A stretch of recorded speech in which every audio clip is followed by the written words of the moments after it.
There's no purpose, you have nothing to fulfill, you can just live. No, but you want a purpose. And not a simple purpose, you want a God-given purpose.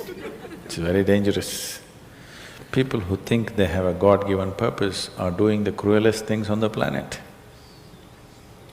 Yes or no?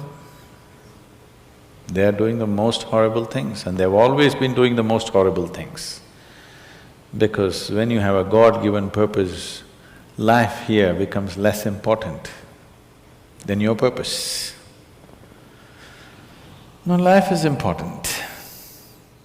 Life is important. When I say life, I am not talking about your family, your work, what you do not do, your party. I'm not talking about that as life. This is life, isn't it? Life is within you or around you. The ambience of life, you're mistaking the ambience of life for life. Your home, your family, your workspace, your party, this is all ambience of life. This is not life, isn't it? Yes or no? Yes. You're mistaking the ambience for the real thing. No. Life is important because it's the only thing you know. You don't know anything else. Do you know something else? Rest is all imagined stuff, isn't it? The only thing is that this is beating and alive and that's all there is. So is this important? It is of paramount importance. Not you as a person, that's not important. But you as a piece of life, it's very important. Because that is the basis of everything. When I say that is the basis of everything, the universe exists for you only because you are, isn't it? Yes or no? The world exists for you only because you are, otherwise it wouldn't exist in your experience.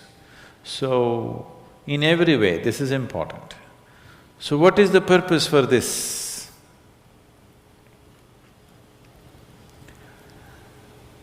See, if you had a purpose and if you fulfilled it, after that what would you do? After that what would you do? Bored, isn't it? It is just that life is so intricate and so phenomenally intricate that if you spend 10,000 years looking at it carefully, you still will not know it entirely. If you spend 1,000,000 years looking at it with absolute focus, still you will not know it in its entirety. That's how it is. Is there a meaning to it? The greatest thing about life is that there is no meaning to it. This is the greatest aspect of life, that it has no meaning to it and there is no need for it to have a meaning. It is the pettiness of one's mind that it is seek a meaning, because psychologically you will feel kind of unconnected with life if you don't have a purpose and a meaning. People are constantly trying to create these false purposes. Now, they were quite fine and happy. Suddenly they got married, now the purpose is the other person. Then they have children, now they become miserable with each other. Now the whole purpose that I go through all this misery is because of the children. Like this it goes on. These are things that you are causing and holding these as purposes of life. And is there a God-given purpose? What if God does not know you exist? No, I'm just asking by chance.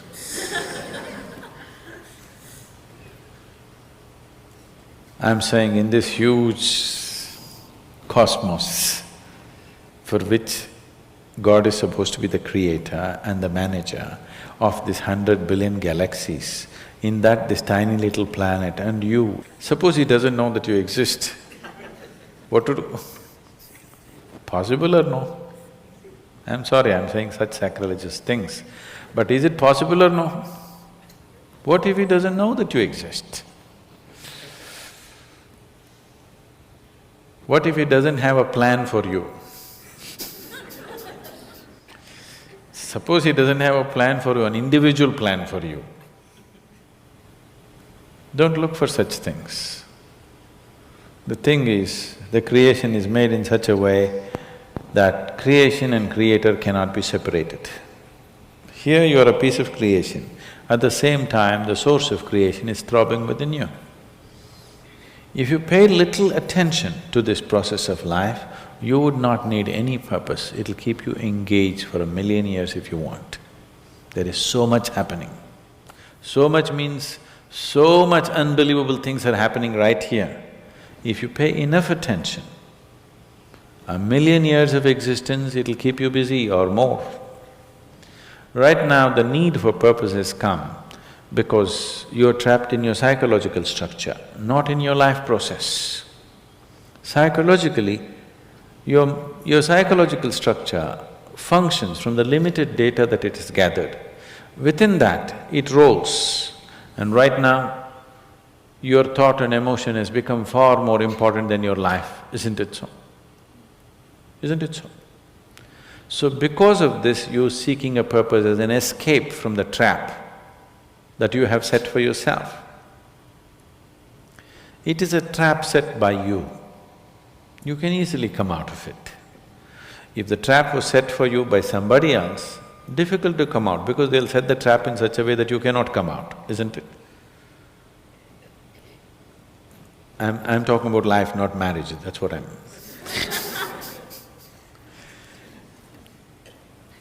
That's what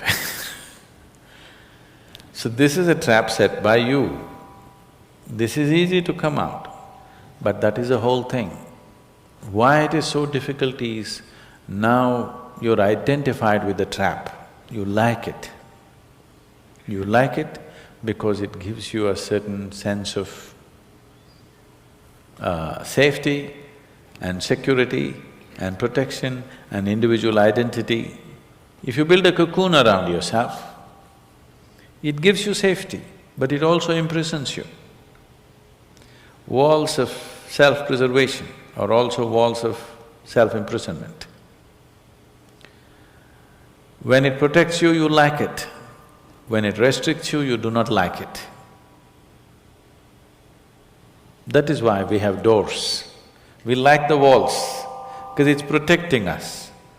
But we have doors so that we can open it and get out when we want to. It doesn't matter how nice it is, we still want to go out, isn't it? So that is how it is with every trap that you set. It doesn't matter how nice it is, you still want to go out.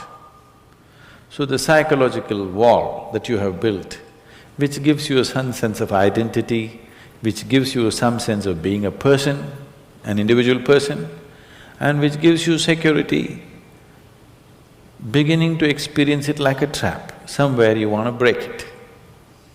So one way of not breaking it is to find a purpose. Those who find a purpose in their life, they become so conceited. They will live within their own trap forever, thinking that they're doing the most fantastic thing. First thing you need is balance. If you have balance, then you can climb. If you don't have balance, it's better you stay on the ground, isn't it? It's not safe for somebody who is not balanced to climb high. It's best you stay close to the ground, you should not climb. So, first thing is to establish a balance, then you loosen your psychological structure. Then it's a wonderful thing. If you loosen your psychological structure without balance, which a lot of people are doing today, see, why does somebody want to drink alcohol or take a drug? Because it loosens your psychological structure and makes you feel liberated for a moment. But without the necessary balance, you have not worked for the balance, but you got freedom. Freedom without balance is destruction, anarchy, isn't it? So, first thing is to work for balance, an enormous sense of balance, where even if you dismantle your psychological structure, you can simply live here. Dismantling your psychological structure is an important process because that is your trap, that is your security, that is your stability. At the same time, that's your trap. because the walls are set, you feel secure, but that's also your trap. If you dismantle your trap, you also dismantle your security, isn't it? You also dismantle your sense of purpose. You also dismantle everything that matters to you. So that will need balance. Without balance, if you dismantle, you will go crazy. But don't look for a purpose, because if you look for a purpose, you're seeking madness. If you find one, you are sure mad. Yes. If you think you found a purpose in life, you for sure gone crazy. Because only the insane people have purpose. Or people who have purpose are insane in many ways. These are things that you create in your mind and believe it's true, isn't it? Right now, fighting for my country is my purpose. Right now, if it's necessary, I will fight, knowing fully well it's an unnecessary bloody fight. Yes, then you will fight only to the extent it's necessary. If you think this is your purpose, you would want to destroy the whole world for what nonsense you believe in, isn't it? Something is needed, we'll do it. With absolute involvement. There's no other purpose. The purpose of life is to live, and to live totally. To live totally does not mean party every night. To live totally means, before you fall dead, every aspect of life has been explored, nothing has been left unexplored. Yes? Before you fall dead, even if you do not explore the cosmos, at least this piece of life you must know it in its entirety. That much you must do to yourself, isn't it? That's living totally. That you experience the whole of this, all dimensions of what this is. You did not leave anything untouched. You just do that. That will take a long time. That's enough, good enough purpose for you.